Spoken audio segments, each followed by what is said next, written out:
యోబును ఆశీర్వదించిన దేవుడు ఏం చేస్తాడు? మనల్ని ఆశీర్వదిస్తాడు. ఇచ్చే విషయమే లేదు మనకి. మరి ఎలా ఆశీర్వదించబడతాం? వీళ్ళు అసలు పనేంది? ఆకలవుతున్నప్పుడల్లా ప్రభువా కానా కానా అంటాడు. పైనుంచి దేవుడు ఏం చేస్తాడు? మన్నా కురిపిస్తాడు. ఆ మన్నా తినాలి. అబ్బే ఈ మన్నా వద్దు ప్రభువా, అసలు మాంసం తిని చాలా కాలమైంది. ప్రభువా మాంసం కావాలనగానే పైనుంచి ఏం పడతాయి? పూరేళ్ళు పడతాయి. వీళ్ళకి తినటానికి తిండే లేదు వాస్తవంగా అడవిలో.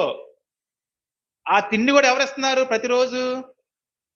ఒక పూట పూరీళ్ళు పడుతున్నాయి మాంసం తినాలన్నప్పుడల్లా, మరొక పూట దేవదూతలు భుజించే ఆహారాన్ని మన్నాని ఆకాశం నుంచి ఎవరికి కావాల్సిన ఆహారాన్ని వాళ్ళు భుజిస్తున్నానికి ప్రభు ఏర్పాటు చేస్తున్నాడు భోజనం. వీళ్ళు గ్యాస్ పొయ్యి వేసుకొని చక్కగా పొద్దునే ఉప్మాలు టిఫిన్లు దోశలు వేసుకునే స్థాయి కూడా కాదు అక్కడ. దేవుడిస్తే ఆహారం తినే ప్రజలు దేవుడు చెప్పిన మాటకి జవదాటకుండా ఏం చేస్తారంట? ఏమేమి ఇచ్చారు ఉంది? ప్రతి ఒకసారి చదవండి 22 మళ్ళీ.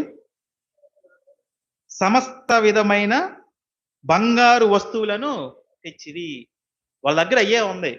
వస్తా దోచుకొని వచ్చారు ఐగుప్తీల్ని. బంగారం వెండి మొత్తం దోచుకొని వస్తే దేవుడు ఇవ్వమనంగానే మా దగ్గర లేవు, నువ్వు నువ్వు టిఫిన్ ఎత్తున్నావు, నువ్వు భోజనం ఎత్తున్నావు, సాయంత్రం డిన్నర్ పెడుతున్నావు, చికెన్ 65 మటన్ 65 నువ్వు ఇస్తే మేము తింటున్నాము, మా దగ్గర ఏడుండే డబ్బులు అని అనకుండా దోచుకొచ్చిన సమస్త ధనం మొత్తాన్ని ఎవరి హృదయాలు, అక్కడ ఒక మాట చూడండి, ఎవరి హృదయాలని, స్త్రీలు గాని పురుషులు గాని ఎవరెవరి హృదయములు వారిని ప్రేరేపించెనో, వారి హృదయంలో ప్రేరేపించబడిన దాన్ని బట్టి వాళ్ళు ఏం చేశారంట? అర్పించారు కానుకలు దేవుని మందిరానికి.